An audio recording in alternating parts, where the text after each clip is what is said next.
আমার কিছু শুভাকাঙ্ক্ষী আছে, তারা আমার ভিডিওতে যে রিয়াকশন আর কমেন্টস করে একটু জানেননি, তারা কমেন্ট দেখলে আই এম তো অবাক, আই এম অনেক অবাক। তার আগে আমার 10 দিন অথবা 1 সপ্তাহ আগের যে বিভিন্ন ছবি অথবা পোস্ট বা টেক্সট করছি, এগুলোতে তারা গিয়া কমেন্টস করবে। ঠিক আছে, তো আমার সেই সমস্ত শুভাকাঙ্ক্ষী আমি বলতে চাই, আপনি যদি অনলাইন প্ল্যাটফর্মে কাজ করতে চান, এভাবে বাইসা বাইসা বা খুঁজা খুঁজা গিয়ে আপনি কমেন্টস করবেন, শুধু ফটো অথবা টেক্সটে কমেন্টস করবেন, আপনি বেশি দূর এগোতে পারবেন বলে আমার মনে হয় না। ঠিক আছে, আমি কি আপনার কোনো লং ভিডিও বা রিলস দিয়ে কমেন্টস করি না, আমি কি আপনার ভিডিওটা দেখি না, তাহলে আপনি কেন দেখতে পারবেন না? আর যদি দেখতে নাই পারেন, ঠিক আছে, আসলে আপনাকে জোর করার কিছু নেই।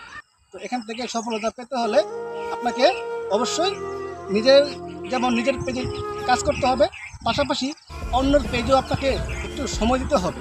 শুধু যাই এমন কোন টেক্সট অথবা ফটোতে কমেন্টস করবেন, এতে আসলে আপনি বেশি দূর এগোতে পারবেন বলে আমি ব্যক্তিগতভাবে মনে করি না।